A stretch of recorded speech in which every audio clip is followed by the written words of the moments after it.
actually out around here. Yeah.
I'm listening.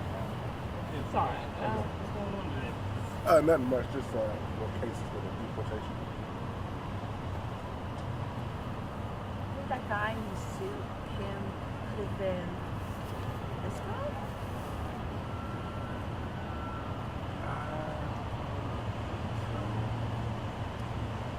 I was looking at him. Yeah, I know. Like, Can you see the picture of him?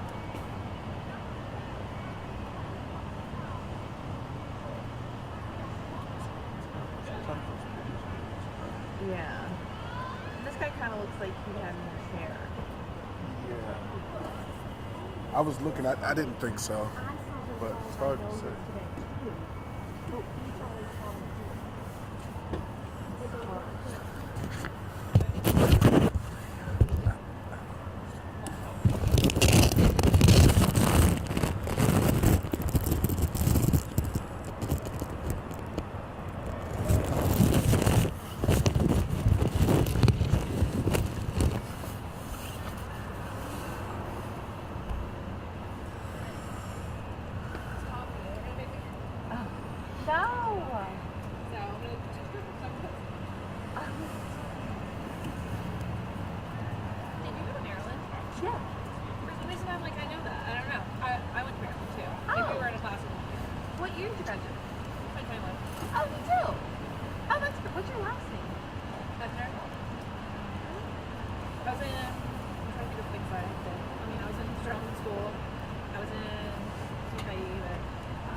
Broadcast? No, I was like multi-platform. Okay, so I was too. Weird. Wait, that is weird. I'm Maddie or Madison Burns. I'm not. Yeah, your face is familiar. I'm sure we have like what, like I don't think we Yeah. have a lot of class together, but I remember from like one or two classes. Yeah. Maybe like one of the larger ones. Oh, cool. Oh my god, you're doing great things. Love it. I mean, I don't know. Yeah, I did the dime back too. I don't know if you did that. But... Oh, I did not. I was afraid. And I was like, I can't do that. Well, Did you know Kate DeBlaise? no. she has another journalist. Yeah. Do you know Laura Romero? Yeah. Oh, well, she didn't go to Maryland, but she's my friend. Yeah. We studied Oh, abroad cool. together. So. Oh, okay, that's awesome. Yeah, she helped me last time I was here. I don't normally do like this stuff. I normally just do the bureau. I think people are out today, so. Well, you know, I didn't know. Chat. It's now we do things. So they Yeah. like talk, but it's like. This is the situation today. The rain, we probably don't like. I know. Yeah, I keep like seeing people walking like here. Yeah. I honestly I haven't really seen. I mean, there's like 15 ACLU people. I Yeah. haven't really seen anybody that I like immediately recognized, but I did. The only guy that I saw was the one that I had mentioned that came this way, but he Was he like an older guy? white hair guy, like kind of with a mustache, Yes, kind of like. I saw him. Yeah. Okay, I did see Yeah. him. I think he's a lawyer. He's giving me old money vibes. Yeah, he's like DOJ, person, but.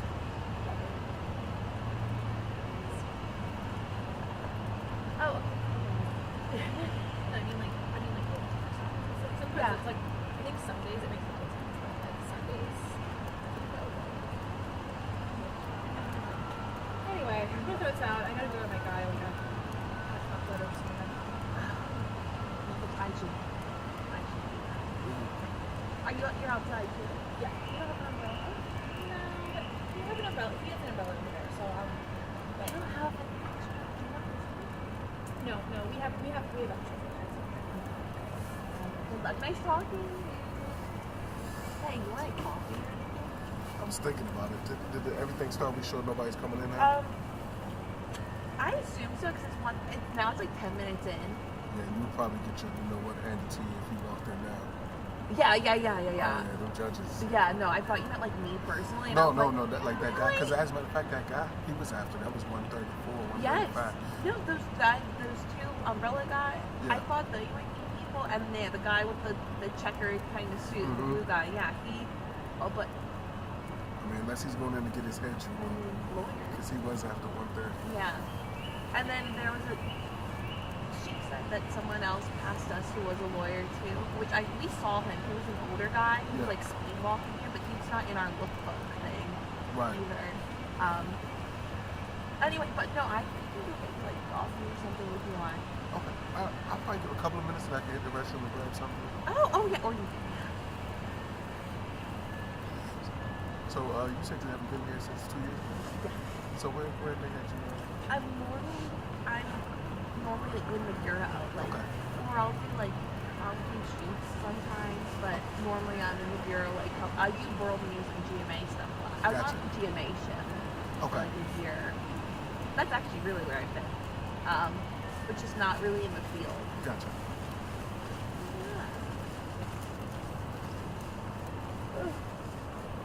And it would be raining on the day that you... No, it would be. Why would we get any of those days that we had last week? It was like so beautiful.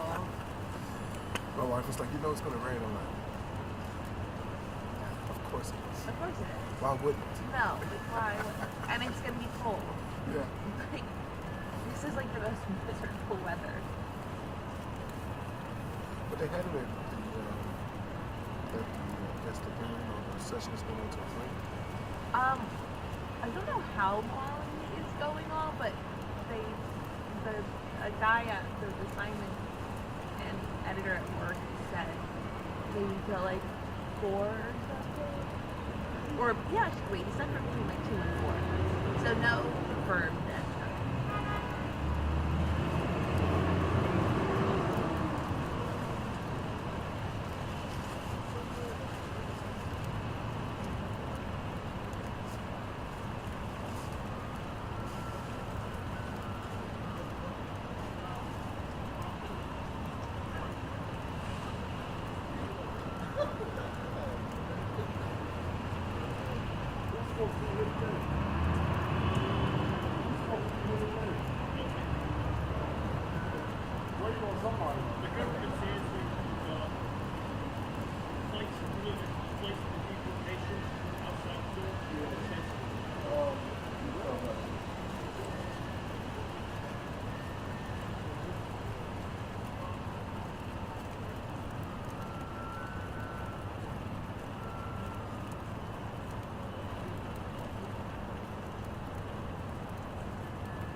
made one in there. Yeah.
Not that one. I'm talking about the one that was messing with the stone there. So I'm good.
Thank you.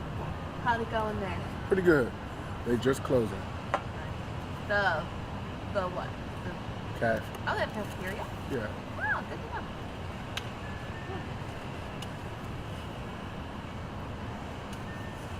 Got some soup instead of coffee. Nice, nice. I feel like I want grilled cheese right now. It's so cold. It's supposed to be in the 50s. I know!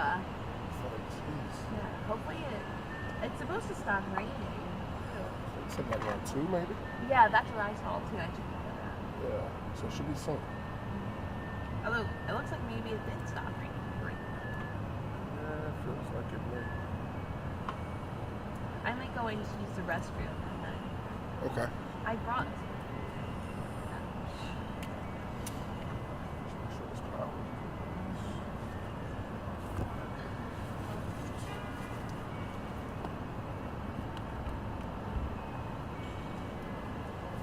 Is my bag okay? Oh yeah, you good.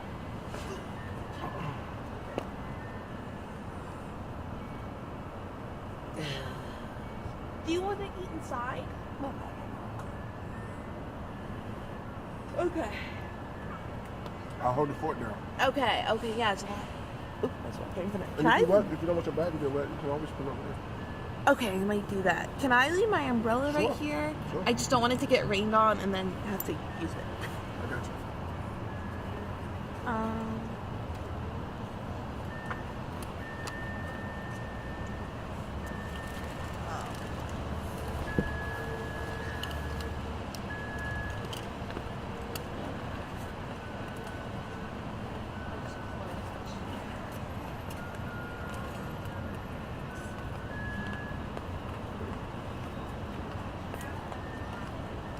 It's quiet in there today. Yeah. It's like nobody walking around. It's like,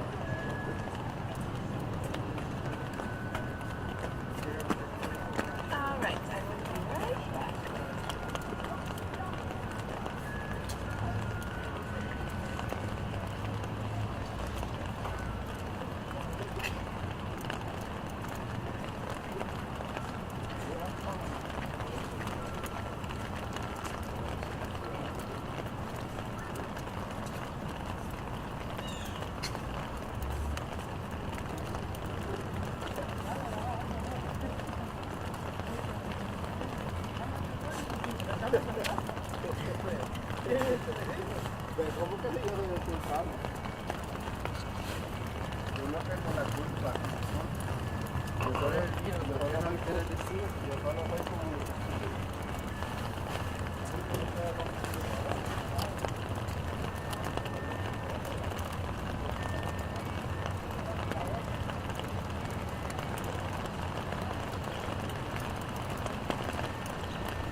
Slightest question in the minds of the authors of the Constitution or contemporaries concerning the constitutionality of the Alien to Enemies Act, it would have appeared. None did. Yeah, that's the constitutionality of the act. You just finished the sentence for me. Right. My question is, and I think what district court here hasn't called into question the constitutionality of the Alien Enemies Act. It's been upheld, as you said, as a part of the war power. But, so that's not the question here. The question is whether the implementation of this proclamation without any process to determine whether people qualify under it. I mean, if the government says we don't have to give process for that, then y'all could have put me up on Saturday and thrown me on a plane, thinking I'm a member of Trinidad and given me no chance to protest it and say somehow it's a violation of presidential war powers for me to say, excuse me, no, I'm not. I'd like a hearing. You wouldn't say that. Your Honor, obviously nothing of the sort is presented by the record here. I think what We don't have any record on whether these individuals are members of Tren de Aragua or victims of Tren de Aragua. Your Honor, as you've characterized it, what that sounds like to me is an argument that the AEA is unconstitutional because it doesn't provide for It's pre-deprivation. not an argument about the statute. I'm going to say this, and I don't know how to say it any more clearly.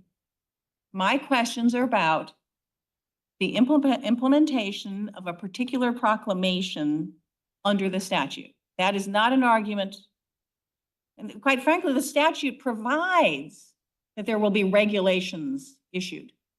And regulations to determine someone's status have happened every other time the statute's been used. So this isn't about the statute being unconstitutional. It's whether implementation of it under this proclamation is unconstitutional. And not even, is it unconstitutional? Is there a likelihood of showing that there's a constitutional problem here because of the lack of due process? We're not even deciding the merits. So please do not attribute to me that I'm saying the statute's unconstitutional. You and I agree that that has been answered. But implementation of a proclamation is a completely different question. Can we agree on that? Your Honor, You won't agree, I mean, maybe that has constitutional problem, but you agree that it's a separate question whether the implementation of something under a lawful statute is constitutional. Your Honor, certainly at that level of abstraction, I agree with you. I see that. Drilled down exactly what this case is. That's not abstract. Well, Your Honor, where I disagree is that, as Your Honor identified, the AEA requires the issuance of regulations. It does not require the provision of pre-deprivation process. And so I think that would be an argument that under the due process clause, the failure to provide of the AEA itself to mandate pre-deprivation hearings is unconstitutional. And I think that is the sort of challenge that was considered and rejected. When were other usages of the AEA done and people were summarily removed without advance process? Can you show me an example in history when the AEA was used that way? Yes, Your Honor. So in Lunatic, for example, there was a requirement in the implementing regulations that that an alien had to be dangerous before that they would be removed, and there was part of the challenge was that person was not dangerous, and wanted to challenge the Attorney General's determination that he was, and what the Supreme Court said is that President Truman, provided for the removal of such aliens as were deemed by the Attorney General to be dangerous, but such a finding at the President's behalf was likewise not to be subjected to the scrutiny of. A different question.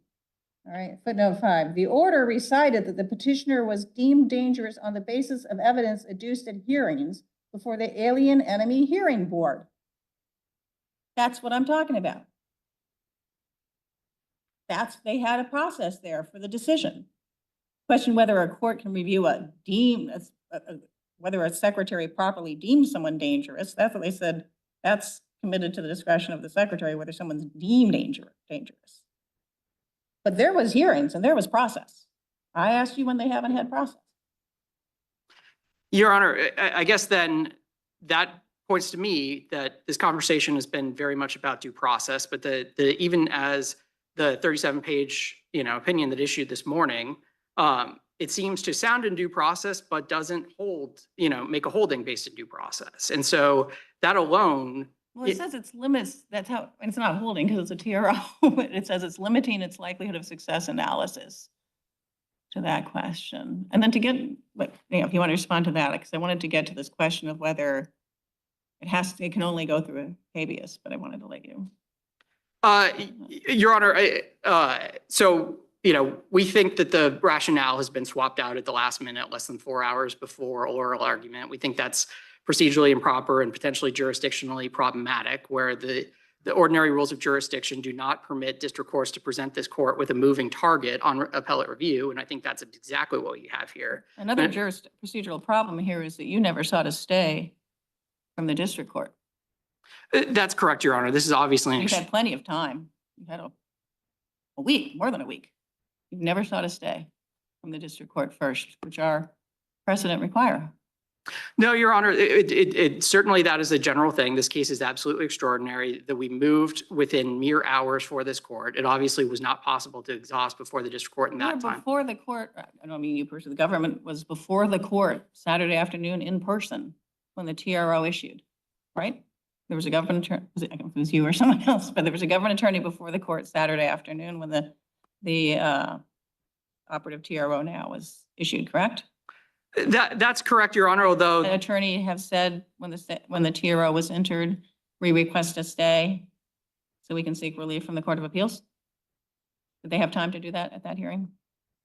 I suppose so, Your Honor, although, Seek a stay. Your Honor, a couple things let me say about that. First of all, that TRO, it was scheduled as a hearing for class certification that the government was surprised to discover, and I was personally just surprised to discover that the TRO merits would be discussed. The hearing was only set for class certification, and on that question of class certification, the government was not permitted to file even a single sentence of written briefing in opposition before we were hauled into court on a Saturday at 5 p.m. and a nationwide class action or class was certified. And then in that posture, we were then surprised to discover that notwithstanding the fact that the that the notice was for a hearing on class certification, that in fact a second TRO would be, the merits of which would be considered, that was presented there. We certainly believe that it wasn't. I don't understand how that means you didn't have time that afternoon or Sunday or Monday or Tuesday or Wednesday or Thursday or Friday or Saturday or Sunday or this morning. Ask for a stay from the district court. You've had time, correct? Your Honor, You've had time, yes or no? We've had time. It's clear that we went to this court. Your Honor, certainly too, this is not, I believe, an issue, the FRAP 8 compliance that plaintiffs have raised. So it's by itself may have been forfeited because that is not an argument that I believe that plaintiffs have raised. But before that, we had already sought a first stay. You admitted it right in your filings with us. You teed it up. They didn't have to raise it. You teed it up in your filings that we didn't do this. Do you know how often the government has asked this court to dismiss applications because someone didn't first ask it before? Your Honor, I acknowledge that is a common course in cases. There is nothing remotely ordinary about this case, and certainly not. What is very ordinary is that you had plenty of time to ask for a stay. And I don't. You not only didn't, but you did have you had the time to type into your briefs here. We didn't ask the district court for a stay. Your Honor, because we thought, frankly, candidly, we hope this court might act more quickly, and we therefore wanted to get relief as soon as possible, given the stakes of the issues presented. I guess I would have thought with the stakes that you would want to cross your procedural T's and dot the I's. Your Honor, given the extraordinary importance of this case and the fact that it's presented. Case exception to, I mean, it seems to me all the more reason to ask the district court for a stay if it's important.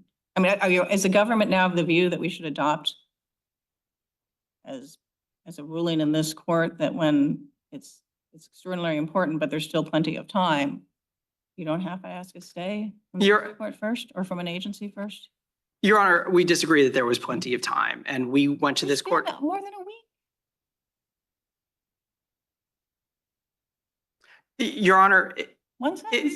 Your Honor, to the extent that this court believes that exhaustion is important, we're happy to do so before the district court. We expect that we would get an almost instantaneous denial. If that's something that is holding up relief in this case, that's something we're happy to do. All right. I had questions about your argument that this has to be done, that this relief has to be sought through habeas corpus. Yes, Your Honor. There are a lot of cases from the Supreme Court and this court recognizing, I mean, again, Clark is the chief one right under the Alien Enemies Act, that when someone is bringing a procedural challenge, that two things, a procedural challenge, you don't have to go through the ordinary individualized decision-making that you do for immigration challenges, removal challenges, that you can have class actions that bring challenges to the procedures by which removals are being implemented. And that's not a habeas claim because it's a challenge to procedures.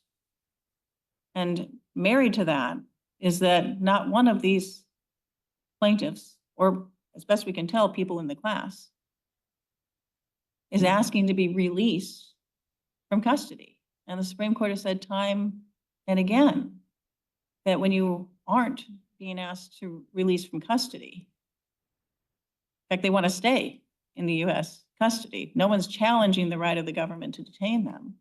But habeas is not the right vehicle.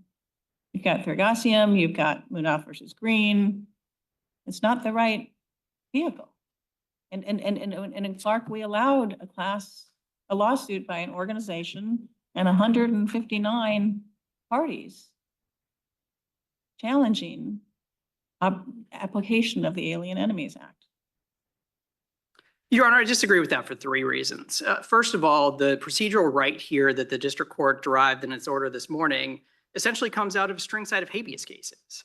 And so the right that the district court has defined here is clearly, to the extent that it exists, a habeas right. No, it's a right to have procedures and opportunity in place, notice and opportunity in place across the board for everyone who's being removed, not detained, removed under the Alien Enemies Act. Your Honor, I think two more responses to that. One is that the right at issue is being derived from habeas, and that's very important because it means that APA jurisdiction isn't available. Here's how this court addressed a very similar case in LeBeau versus Christopher. It said that the key to plaintiff's inability to pursue a suit here is jurisdictional and rests merely on the availability, not the actual seeking of habeas relief elsewhere. This court then further went on to explain that, quote, the availability of a habeas remedy in another district ousted us of jurisdiction over the alien's effort to pose a constitutional attack to his pending deportation, end quote. And so what I think you have here is the district court found a right derived from habeas cases. And the fact that it sounds in habeas means under LeBeau versus Christopher, it has to be. I'm very confused.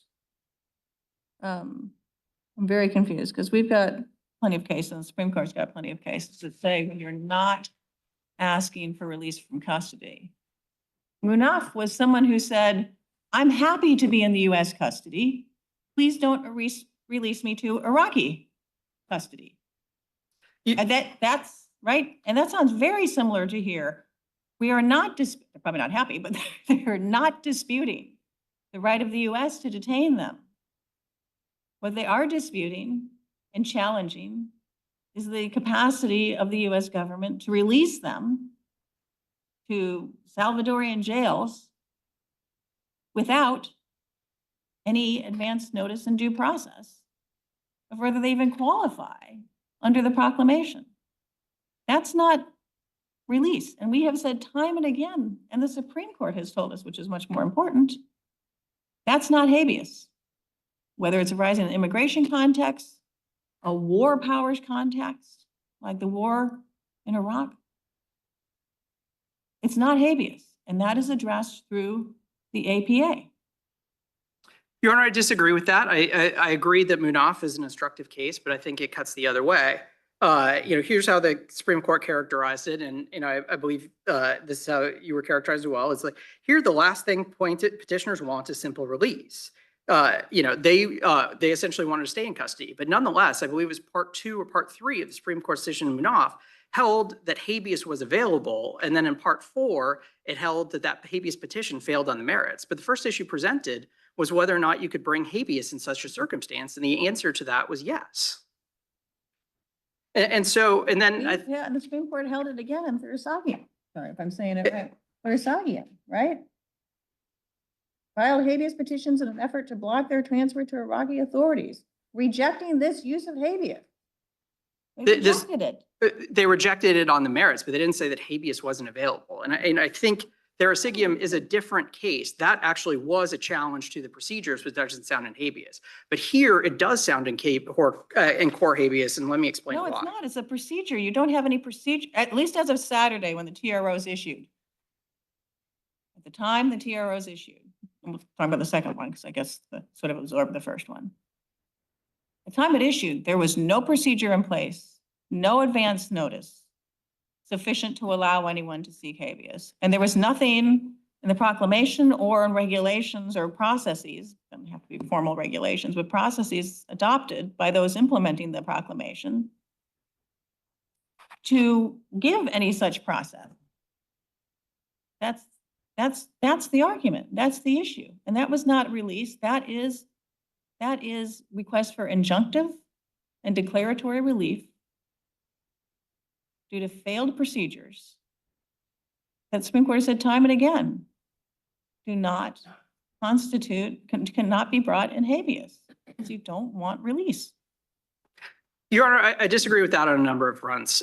First of all, again, on page 41 of the Saturday transcript, it's very clear that the basis of the TRO on appeal here was a frontal assault on the president's determinations that various statutory preconditions of the AEA had been satisfied. Okay, but if we don't read it that way, if we read it as also being grounded in these claims for a process, and that's why they came in so fast.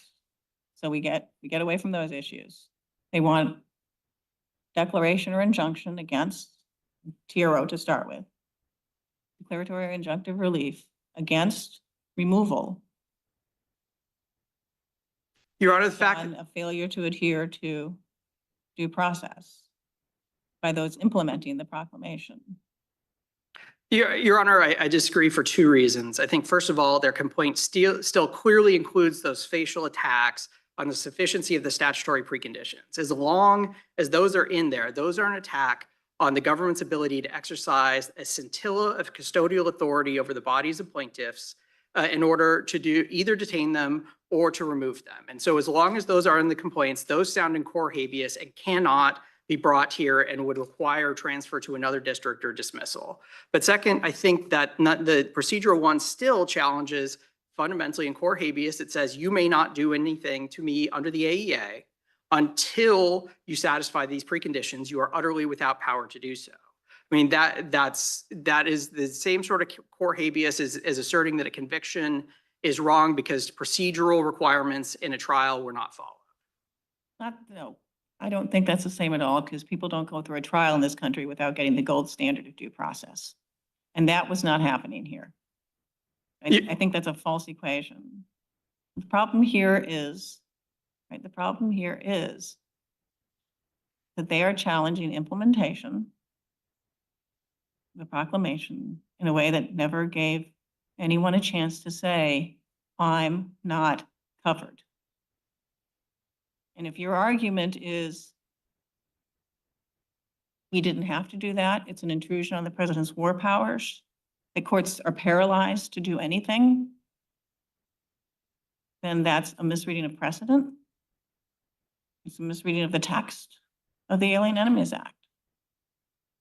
And that can't be an unlawful intrusion on the president's powers. It just can't. The president has to comply with the Constitution and laws like everybody else. On that, we certainly agree, Your Honor. I think that what has occurred here is that, aside from the shifting injunction issue, is that the district court has derived a right from habeas and then used that to create a non-habeas right. Derived from habeas. The pre-deprivation thing, the right that he found in his this morning's order comes entirely out of habeas cases, and that's how it has to be asserted. Sorry, so your theory is that they don't get to challenge it until they're in the Salvadorian jail? They don't get a pre-deprivation? I don't understand the pre-deprivation. They're already in detention. So if I'm understanding you right, are you saying that they don't have a right until they're removed from the United States in U.S. custody to challenge? This isn't a Niken situation. This is nothing like that. They're challenging an immediate removal, not under the Immigration and Nationality Act, but under the AEA without process. So is your theory is they're supposed to do it from the Salvadorian jail after the fact? No, Your Honor, that it's that whatever right there are sound in habeas, much like Lebeau, where the challenge was to a non-Title VIII removal.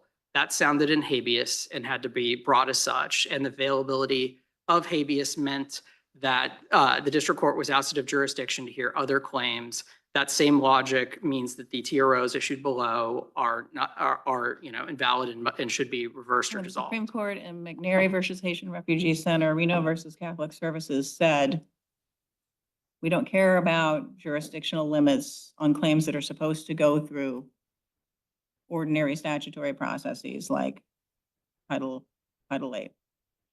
When you are bringing a class-wide action for injunctive and declaratory relief about procedural failures, that would seem to fit this case. Your Honor, we disagree. I mean, I think to the extent that it's procedural, it sounds in habeas, and hence this class does not operate properly. Not procedure. An individual can't complain about that. They needed to do it class-wide because people weren't going to have the opportunity to file a suit and bring a procedural one. On the individual determination of whether someone's a member of Tender or Wagwa, that's a separate question. But for injunctive and declaratory relief that does not seek release from confinement, Supreme Court has said time and again, that's not habeas. Your Honor, I disagree. And had they brought this case in district court in Texas, they could have raised it as both APA and habeas. They instead elected to choose a different court. And that meant that that came with all the jurisdictional limitations of that particular court. It's a venue issue for habeas, not jurisdictional. That doesn't affect the jurisdiction of the district court. That's a venue issue, whether you're suing the custodian. Your Honor, it's not subject matter jurisdiction, but it does go to the authority of the court. And in the Rumsfeld versus Padilla, the Supreme Court did say it was jurisdictional, not in the subject matter jurisdiction, but it's not just a mere venue rule. It cuts to the core authority of the court to grant habeas relief. As long as it can be served with the process is the test, right? As long as the defendants can be served with process, then we've got jurisdiction. It's just a venue argument. And an important one, I'm not diminishing that at all. Courts frequently enforce the venue requirement that you sue the right custodian, and that custodian is by definition in the district where the person's detained.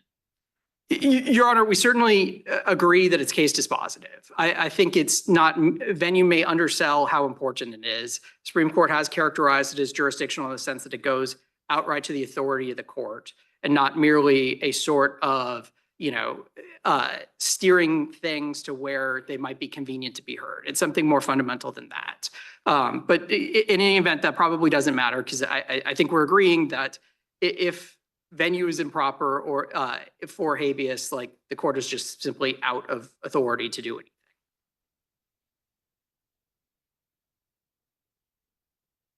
Okay. All right, we'll give you a couple of minutes to reply. Thank you, Your Honors. Mr. Biller.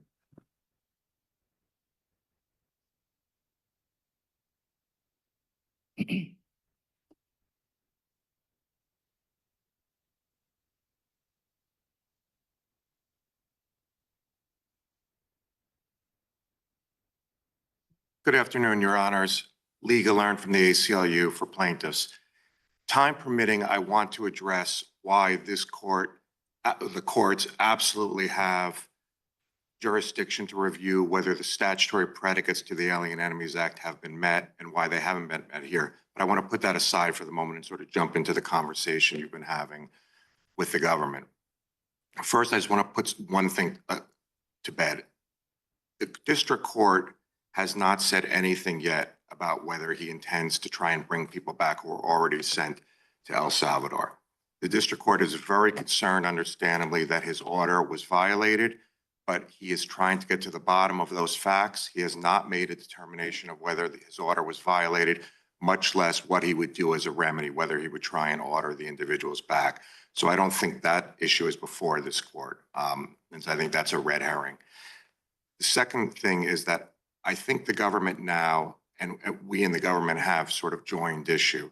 At a minimum, it seems like the government is grudgingly admitting that after Ludecky and footnote 17 in particular, that there must be ability to contest whether you fall within the act. And so now I think it's a question of how that's going to go about Within the proclamation, not the act. I'm sorry? Within the proclamation. Well, yes, within the proclamation. And so the district court has said very clearly he wants to figure out how that would work. He has asked both of us. Neither us or the government had a clear answer for him at the moment when he asked it, the hearing. He intends to get to the bottom of it. But I think what it means is that even if this TRO is appealable, and we don't think it is, but even if it was, I think it's the easy ground to affirm the TRO is that there was no process. And I want to be very clear about 2 points. One is that the process, to the extent the government says you can have process, that's illusory. People were designated TDA without any advance notice, rushed to planes. We will put into the district court the piece of paper that individuals are getting that specifically says you are not entitled to review. So there is a lot of factual development left to do in the district court. Judge Boasberg is working extremely hard and extremely quickly, but I think this court would want that factual record. And I think that's one of the reasons the TRO is not appealable. This is not. Yes. Could you have done everything in a Texas district court that you did in this district court? Perhaps, Your Honor, but I don't think it was necessary. There's absolutely no question now that the law is that this kind of challenge where you're not seeking release doesn't have to be brought in habeas. It can be brought by APA. It could be brought in habeas, but it doesn't need to be. Well, so I want to get to that in a minute.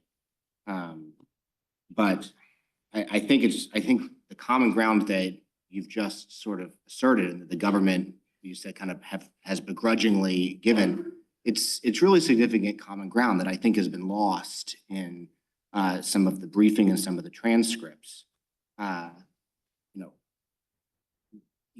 You could have filed the exact same complaint that you filed here in Texas District Court. The government is not contesting that each plaintiff could have gone before an Article 3 judge and said, I am not a member of Trinidad Aragua, so I'm not covered by the proclamation, so I can't be removed. And could have done that. I think you would both agree that the plaintiff could have done that with the habeas petition. I know you push back and say it doesn't have to be a habeas petition, but I think you would agree that everything I just said is true and that it could have been done through a habeas petition. Is that right? Well, Your Honor, yeah, I mean, I don't think it's insignificant that it didn't have to be by habeas and that we have to, well, plaintiffs, we can choose our venue, but I want to address your question specifically. We could have filed a class, perhaps, a class habeas, if that's what you mean, but we certainly weren't looking just to get our 5 individuals from being sent to a Salvadoran prison. Right. So this would have had to be a class. If the government is suggesting that we could have gone in there for every individual, absolutely not. We did not know who's been designated. This has all been done in secret. The president signed it. I think you're going beyond what my question was. Okay, I and I'm not sure apologize. the government would agree that you can certify a class in habeas. Well, I'm not sure I exactly. would agree with that either. It's that more of an open question that we would need to look into. But on Saturday, early afternoon, you asked the district court to enjoin the removal of the 5 named plaintiffs. The district court did. A Southern District of Texas court could have done that as well, right? So, I just want to factually, Okay. when we filed it at 2 in.the morning, whether it's Friday night or Saturday morning, the district court in the early morning enjoined the 5 named plaintiffs. The class papers had already been filed with the complaint at 2 in.the morning, both complaint for declaratory injunctive relief and habeas, with class papers seeking a TRO for the class. The district court then held a hearing at 5 p.m. to decide whether his TRO was going to apply to the whole class. Absent a class TRO, we would have had far more people sitting in a Salvadoran prison. I get that, but my question is not about what the district. My question for now is not about what the district court did. It's just about whether everything the district court did, which you just described, and I was off by a few hours, but it was Saturday. Right. It was a long Saturday. Everything that happened that the district court did, a Southern District of Texas district court could have done. Assuming they would do it as a class, yes. So I think that nicely tees up where the real dispute is, because you're not saying you couldn't have done all this in Texas. And the government is saying, A, this has to be habeas, and habeas has to be in the district where the detainee is detained. And that would be Texas. So I know you disagree with both of those things, but I think the government, I think there's some common ground there. There's common ground now that there has to be process, although I still see the government accepting it grudgingly, because this whole pre-deprivation thing, we were talking about people being sent to El Salvador, one of the worst prisons in the world, incommunicado. They're essentially being disappeared. The president of El Salvador has now said maybe they're going to spend the rest of their lives there. The government has provided zero ability to bring habeases. It would have had to have been done by a class, and to the extent the government's saying going forward, we'll give you process, I have not heard one word about them giving us advance notice. At this point, everyone who's detained can bring, would you say that at this point, everyone who's detained can bring a habeas petition?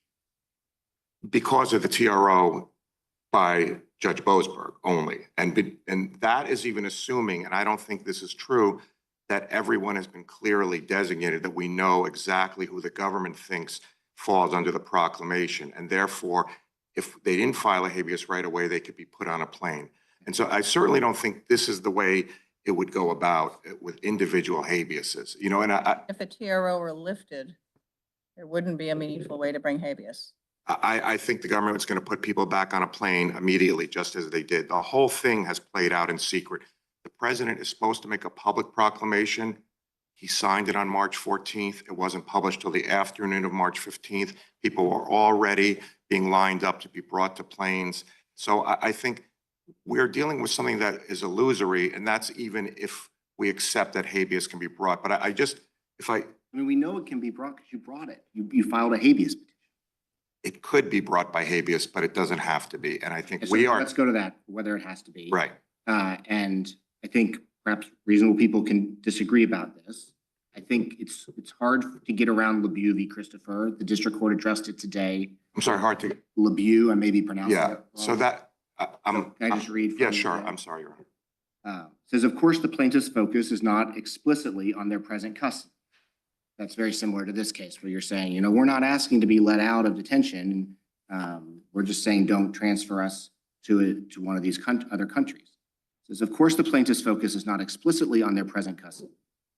They claim the nature of the relief requested is different here since they have not formally sought a release from custody as in the habeas action.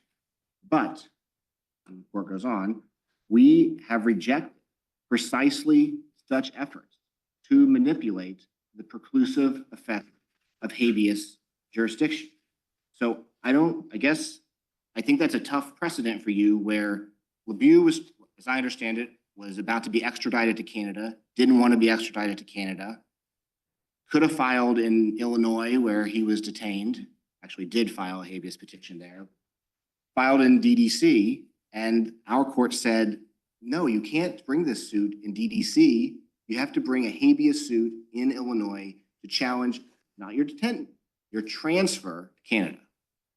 Yeah, Your Honor, a few things about LeBeau, then I want to sort of broaden it. LeBeau is an extradition case.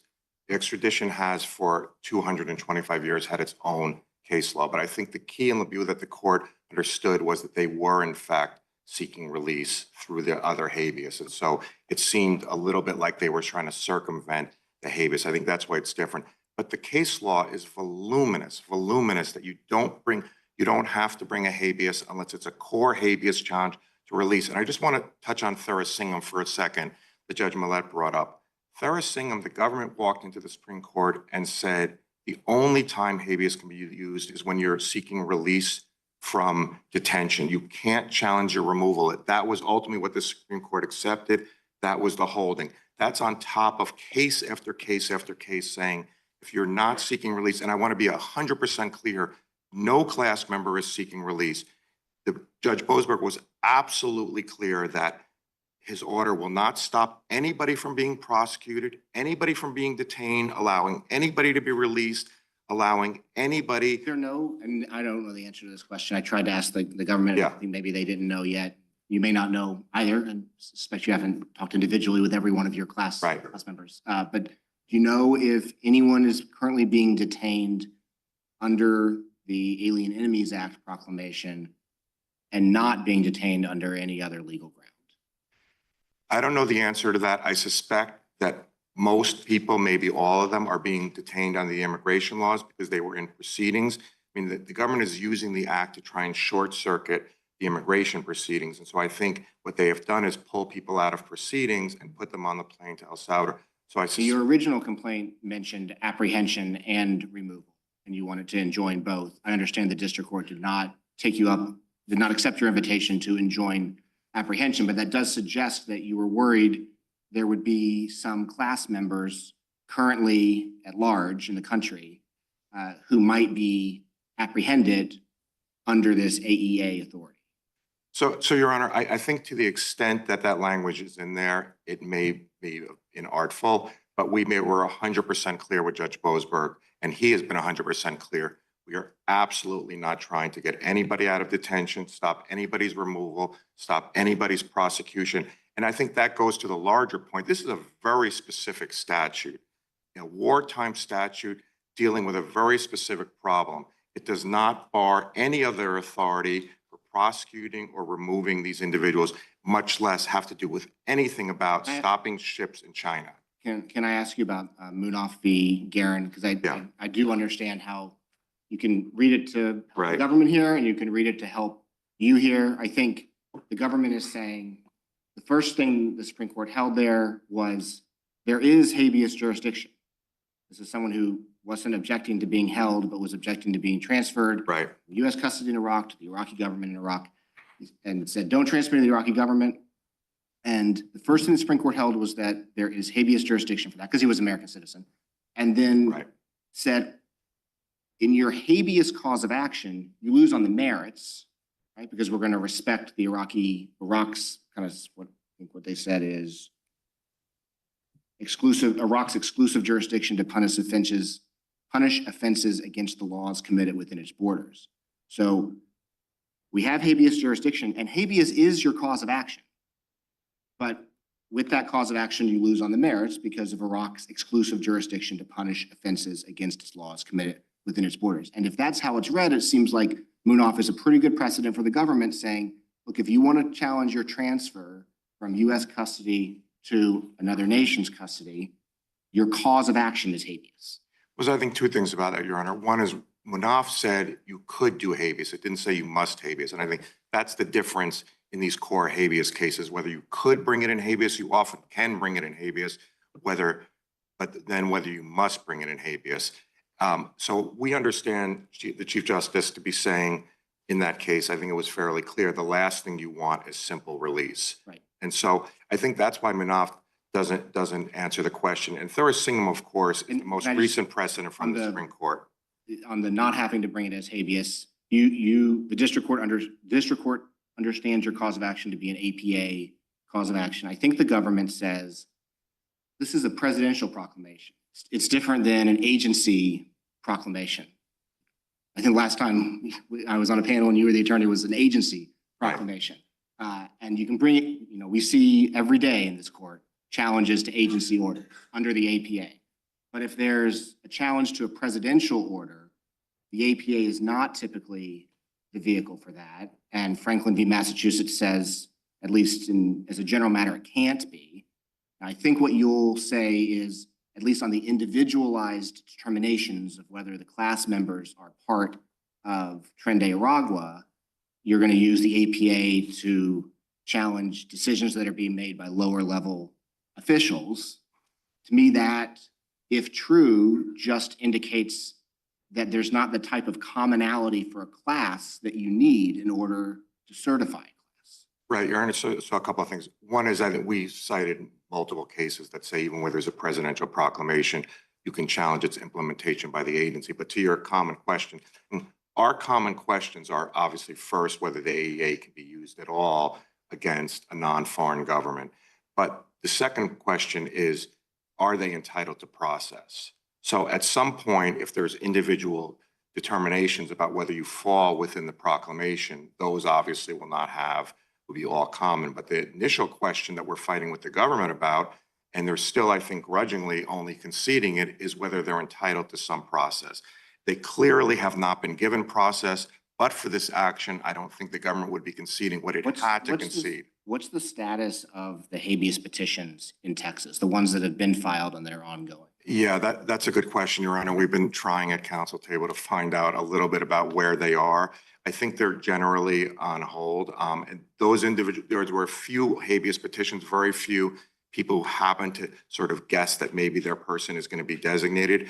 But for the vast majority of people, they haven't been designated. I wanted to also clear up one point of confusion. The government keeps reading from the transcript at page 41 that the judge's initial TRO, I mean, the judge has obviously made clear this morning what his TRO is principally based on. But the judge's hearing transcript on Saturday night was very clear that he was also talking about process. And that's at pages 29 and 30, starting at line 25, Your Honor, where he was very specifically talking about process, and footnote 17 in Ludecky that said you have to be able to contest whether you fall within the proclamation. So I'm sorry. I want to ask about, I guess this goes to some degree, I think it goes to the irreparable harm the government asserts. Right. And to some degree to maybe larger issues. And so the question I'm going to ask you is going to sound like I have some skepticism about what the district court did on Saturday. I want to preface that by saying we've had a week to look at this issue and it's been hard. And the district court only had a day. Right. You know, about a decade ago, one member of this court, long before I was on it, talked about district judges having to deal with Guantanamo issues. So they were difficult and intricate and complicated and novel. And he said, even when this court might disagree with the district court decision, that disagreement is with respect for the dedicated work of the district court in these matters. That said, I'm wondering if you can point me to a district court TRO or injunction that survived appeal, that stopped an ongoing, partially overseas national security operation in the way that this, at the time at least, did order planes to take foreigners from international waters to the United States.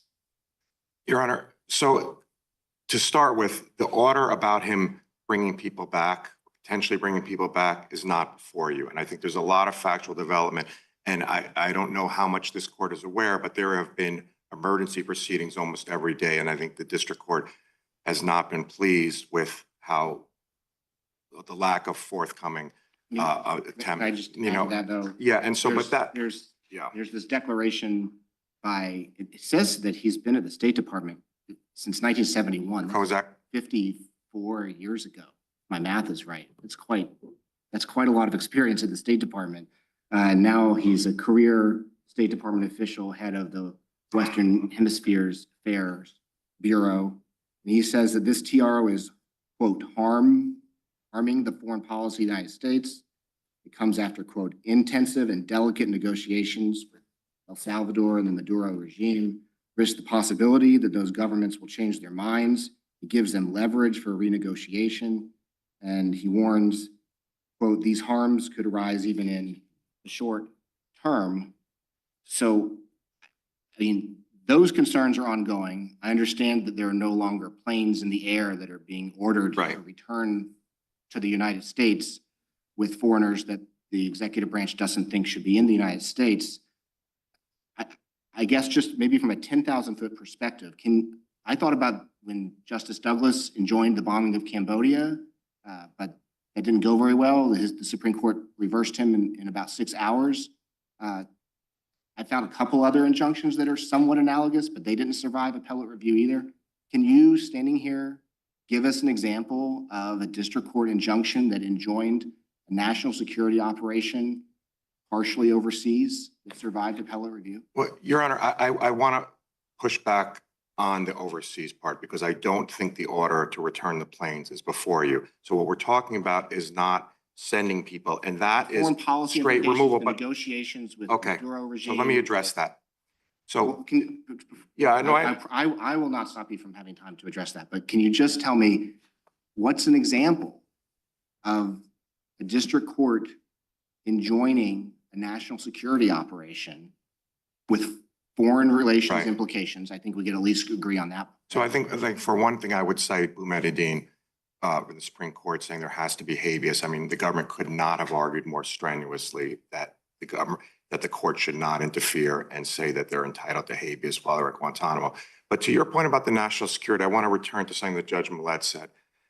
The government cannot take the position that it's an interference by this court on national security grounds to give people process. The Supreme Court was 100% clear in Ludecky in footnote 17 in multiple cases saying process. So for the government to say you're interfering by giving what Justice Frankfurter said in Ludecky was necessary as a matter of the act, and I don't even think he needed due process. He was ruling as a matter of the act. You have to be able to contest. The implications of not giving people a chance to contest it are extraordinary. I mean, every religious and ethnic group in this country has at some point been tagged as associated with a criminal organization. If people can just be picked up and sent. Mr. Galern, I mean, I just have to stop you. You're not getting an argument from this bench so far today against the idea that every single member of this class can have an individualized habeas determination in front of an Article III judge to say, I'm innocent. And I think I take your point about Boumediene and your point about Ludecky, but I think it's hard to answer some of our questions without mentioning cases that are habeas cases. Boumediene was habeas, Ludecky was habeas. And so it seems like in order to answer one question in a way that is kind of satisfactory for your position. Well, that's because they were asking for release. But you are asking to stop a transfer, and that is something that habeas has been used for repeatedly. It could be used, but it doesn't have to be used. And we, of course, but I think, Your Honor, I want to return maybe to the very beginning of this appeal. We don't think there's jurisdiction over a TRO. I mean, you just had the decision in Dellinger. That's a very, very rare thing for this court to find that a TRO is appealable. And there are two preconditions. One is that it's a mandatory injunction not preserving the status quo. Judge Boasberg was explicit that he's simply preserving the status quo. And the other thing is that the harm can't be undone. You cited Mr. Kozak's affidavit. That's the last sentence in a 2-page affidavit, which says there would be harm, but then he switches to could when he's talking about the short term. And all we're saying is that, we as judges don't know everything that the State Department knows. Well, I think there's a reason why he switched from would to could in that sentence when he was talking about the short term. We're here asking that Judge Boasberg be allowed to do his work. And I think counsel for the government repeatedly answered questions to this panel by saying, I don't really know, there's not a factual record yet.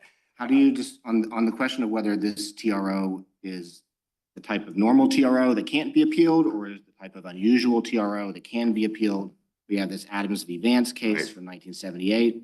It says that you can appeal that TRO, and it called it an intrusion on executive discretion in the field of foreign policy. I mean, I know you maybe don't think that's what's going on here, but the government argues that that's what's going on here. So it seems like if you lose on the sort of merits of this argument, you should also lose on the is it appealable part of the argument. Well, I think, Your Honor, that Adams was very different because it was a mandatory injunction telling the Secretary of State what to do. And this is very different. It's preserving the status quo. And there was also a fuller affidavit. I understand the planes are not on the air now, but it was not preserving the status quo when the planes were ordered to be turned around. Well, Your Honor, again, I'm not sure I have much more to say on that other than that is about whether a district court's order, a federal judge's order was violated, but he still has not made any determination. So it is not before you.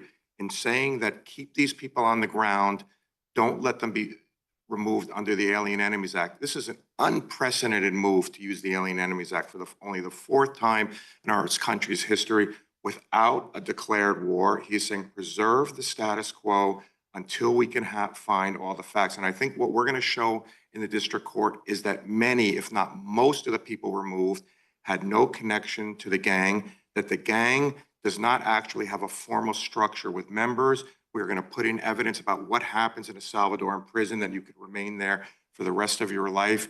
We're going to put in evidence, hopefully, about what the timing was and who signed it. President Trump has introduced confusion about now whether he actually even signed the proclamation. So all we're saying is that Judge Boasberg is working very hard.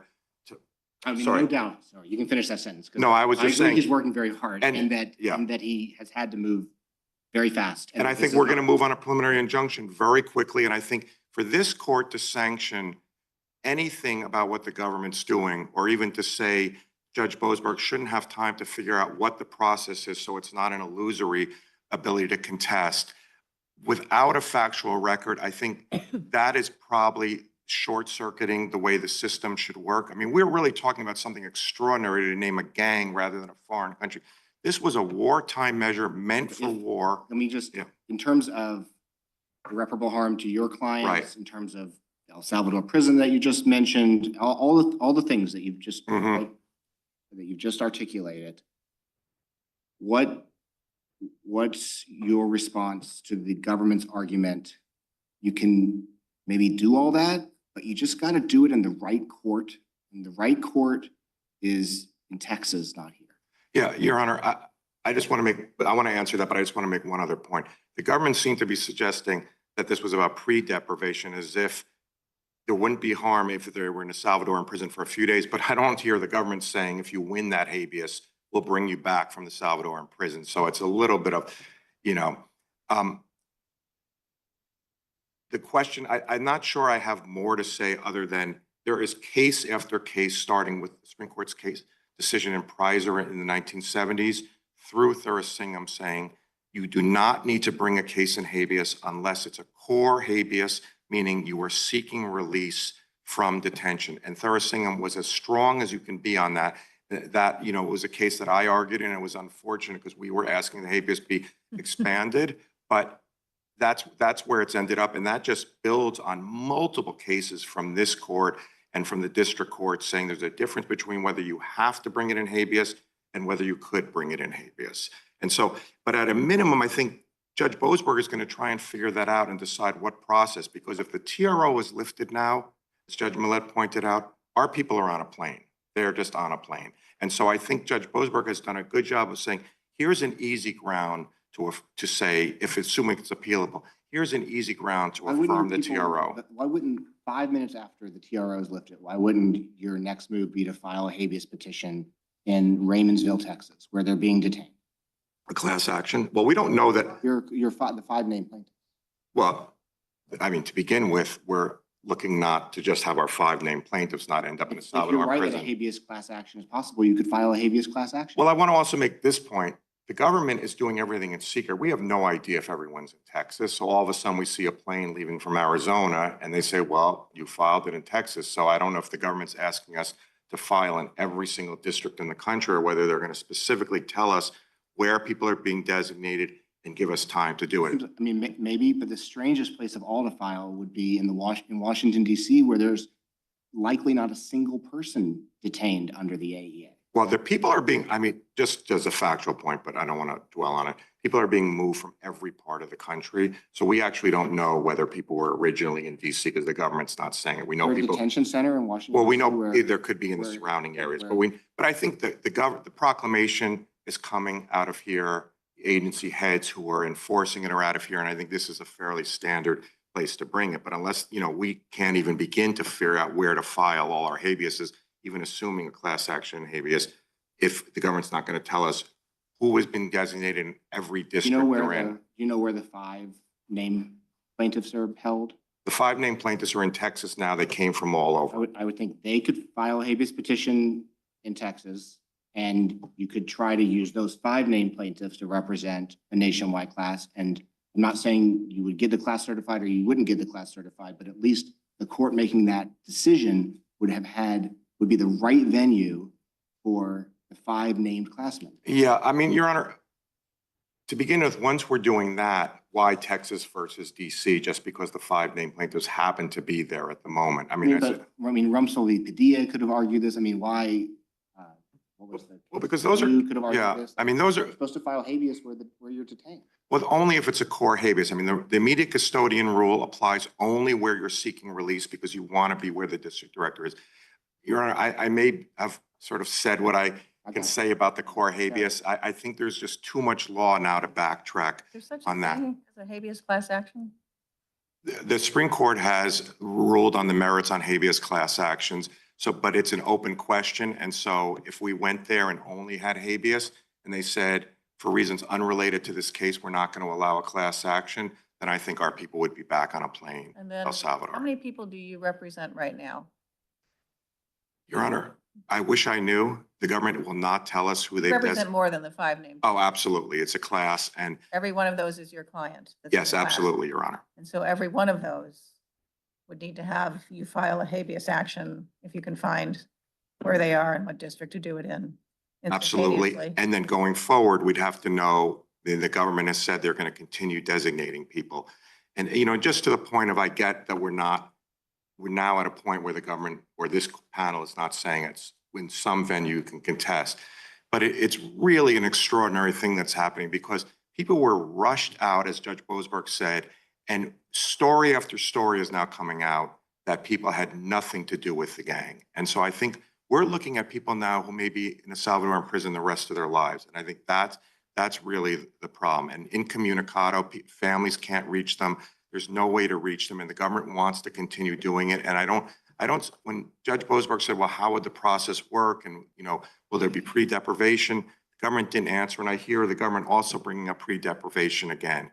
So I just want to be clear that right now, as this is moving so quickly, I think Judge Boasberg has said, at a minimum under Ludecky, the implementation of this proclamation cannot stand. And for that reason alone, I think the TRO has to be affirmed. We're going to move on a preliminary injunction. It will be back here, no doubt, from either What are you side moving on a on your full PI? record. I'm sorry? What are you moving on the PI? We're going to move in a couple of days, Your Honor, and we're trying to just gather as much facts as we can. Family members are seeing the videos of the harsh treatment men received when they got off the plane. They're alerting us. They're alerting us because they think the men have disappeared from U.S. detention facilities and they think they may be in El Salvador. We're also going to put in expert declarations about how the TDA gang works and that there's actually no formal membership. So figuring out who's part of TDA is very, very difficult, and a number of other factual developments. I would think this court, if it's going to rule on such an extraordinary issue, only the 4th time in history the act is being used, will want that full record. And then I just had one other question. So Judge Walker has noted the difficult issues about the airplanes and stuff Right. that sort of mess that was happening on Saturday. The TRO, the written TRO says nothing about that. It just says Right. enjoined from removal. And I know that there's a bit of a kerfuffle in district court about those oral directions, and the government's position is those did not bind it. I think your position is that they did. So do we have to, if we were to be concerned about the TRO, at least as applied to directing airline flights out of U.S. airspace, but people still in U.S. custody, do we have to resolve that question of whether the oral language he was using at the hearing was itself part of the TRO? I don't think so, Your Honor, because I understood that the district court to be sort of having 2 orders. The primary one was about going forward. He wants this enjoined so that other, and the other part was, let's try and stop the harm from occurring. So let's turn the planes around. Now that people are in the Salvadoran prison, the judge recognizes that the first step would have to be, was the order violated? The government says it wasn't violated because the planes were out of U.S. airspace, and there's a whole contentious thing going on. So I think it's. I thought they said they now agree that they were bound by the oral. I thought they said that they were only bound. They're still pushing back on that as well. I think Judge Boasberg has been fairly clear that he thinks the oral order was just as binding. But I think the question really has not been resolved in the district court. Judge Boasberg is first very meticulously going to try and find the facts about whether his order was violated and only then decide if there's a remedy. But he's certainly not going to do anything before he finds the facts. And I think it would be premature for this court to get into it because we're talking about the government potentially deliberately violating a federal court's order. And so I think it would it would be best to allow Judge Boasberg to find those facts. Certainly the government, if he was to order them brought back, could come back up here. I can't imagine Judge Boasberg not staying that particular part of his hearing of his order if he ever got to that. Mr. Learn, just a question about the timing of us deciding this stay motion. I know the government wants us to do it quickly. Do you see sort of the fairness of us deciding it fast enough that if the Supreme Court wanted to reverse us, they would have an opportunity before the TRO runs out? Your Honor, but leaving the TRO in place? Well, I'm not saying whether you'd win or lose, so I know I'm sort of asking you behind veil of ignorance. So what I would say is, Your Honor, I do think, obviously we especially would. as long and as eloquently as you argued about your client's, right to be heard in court, I think maybe you would say the government, as a matter of fairness, ought to have a shot at the Supreme Court if they lose here. If that were going to happen and you were going to rule for the government on this, then I would hope that Your Honors would give us time to seek a stay from the Supreme Court without allowing everyone to be put on a plane to El Salvador in the interim. But I would urge this court to allow the district court to just finish its ruling. I mean, if we're going to rule for you, go ahead. do you see the benefit of us doing that very quickly so that the government can get to the Supreme Court fast enough? I will leave that to Your Honors, whether you think that. You don't have an objection to that? I mean, we would prefer that you deny the stay request and send it back to the district court. And I don't think you need to rule quickly. I mean, I just want to leave with one point. Real quickly if we're going to rule against you. Right. Well, exactly. If we're going to rule for it. Exactly. I just want to leave the court with one point. If the government is going to stand up on reply and admit that under Supreme Court precedent, people have to have the ability to contest, and that that's a matter of Supreme Court precedent, lunatic, the statute, and if you want to throw in due process as well and about the implementation, then it's inconceivable to me how they can say this is an intrusion on national security, because they themselves are saying, yes, at least that part of Judge Boasberg's order must stand. And so that certainly can stand until there's a preliminary injunction ruling. But I just don't see how the government can continue using this broad rhetoric about intrusions on national security if they're conceding that Judge Boasberg is right as at least our secondary claim that there must be process, even if he was not willing at this point to rule on whether the Alien Enemies Act can be used at all against a non-foreign government. Thank you. Thank you, Your Honor. Mr. Ensign, why don't you take 5 minutes? Your Honor, I'll be very brief. Just two very quick points. I believe opposing counsel said expressly that this case could be brought in habeas under this court's decision in LeBeau, which I think I mispronounced earlier. That very clearly means that it must be brought in habeas. That is not in a distinguishable context. That was brought by. It involves something that couldn't be brought under the APA at all, extradition. That's not this situation. Your Honor, I think the same. Extradition has its own body of law.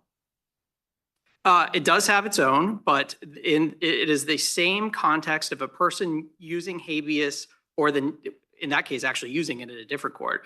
But the fact that habeas was available to challenge a transfer to a foreign country meant that because habeas was available in habeas, it must be brought in habeas. Before Munaf versus Green and Thursagian. And Munaf versus Green was also, I mean, the court recognized that there could be habeas and that it could apply to someone in foreign lands under held by a multinational force in the middle of a war, but American citizens would still have the right to bring a habeas, and then just said that you can't get this relief of protecting you against transfer to another government in habeas. That seems to be, and that did not involve, that was detention issues and transfer issues. It wasn't extradition, which is its own body of law and just sort of inept in this context. And there's no APA option there. There's definitely an APA option here. That's the point of Munaf. Your Honor, I disagree both that LeBeau and Munaf involved challenges to attempted transfers to foreign countries. In both cases, the court said though, well, in Labue, the court said that has to be brought as habeas, and because it could not be brought as non-habeas. And in Munaf, the Supreme Court said that can be brought in habeas. That was the first question presented that the court resolved by answering in the affirmative. And then under Labue, that means that it must be Habeas is brought. available to someone named Munaf in this foreign situation. I mean, talk about interfering with the conduct of a war. But that habeas is available to people in his situation. But it's not, he wasn't seeking a form of relief that habeas could provide, which by definition, he didn't fail on some sort of individual merits. He said, this relief of stopping a transfer to another government is not available under habeas. Your Honor, I heard my opposing counsel say to you directly that this could have been brought as habeas. And so I think Labue means it has No, to I be. think what he said was people could individually, if given notice and time, bring habeas. Well, does the government agree that they could bring a habeas class action as long as they did it in Texas? I mean, if the habeas class action is going to have to be wherever these people are held. Your Honor, I'm not aware of specifically case law barring that. I believe opposing counsel Does the government referenced. have a position on habeas, the existence of habeas class actions? Your Honor, I don't have a definitive position of the government. That was decided on an extremely accelerated timetable before we had an opportunity to file a brief, with any legal reasoning. It's hard to figure out how you'd get past the class criteria because you're going to have individualized showings. But if it's allowed, then I guess it's allowed. It seems a difficult question. Seems quite uncertain question. I mean, Your Honor, plaintiffs clearly take the position that they can bring so, and then they effectively got such class relief even before their habeas claim was voluntarily dismissed, I believe. And so I guess what I'm trying to figure out is, you're asking this course, you've agreed, I guess they say grudgingly, I'll let you decide your own adverb, that you have agreed that these folks are entitled to notice and due process. Your Honor, That's not a violation of the DECI. Your Honor, we've agreed that challenges to individual determinations can be brought in habeas, that there's precedents that recognize that, including Ludecky, which allowed people to bring certain challenges in habeas. And, I think much of this exchange Before they're removed? in Before, it certainly wasn't Ludecky. in this case, this action was filed before they were removed and included habeas claims and obtained relief. Are you agreeing that what they have a right to do is notice and an opportunity? Not going to be a long opportunity, I would assume not, but a reasonable opportunity, a fair opportunity to seek the type of review that's allowed under the AEA of whether you qualify under a proclamation terms. Do they have a right to do that before they're put on an airplane? Your Honor, I think the answer that this court provided in IM is if you bring such a challenge in habeas before you're out of custody, that can be brought. No, that's not my question. My question is, because the government's in complete control of when these people get put on airplanes or not. So my question is, if they're lucky enough to bring it, that's one thing. I'm not asking that question. I'm asking, does the government agree that they're entitled to notice that they are being removed based on their status as a member of Tren de Aragua under the AEA proclamation, the president's proclamation under the AEA, and an opportunity to challenge that before they are removed from the United States?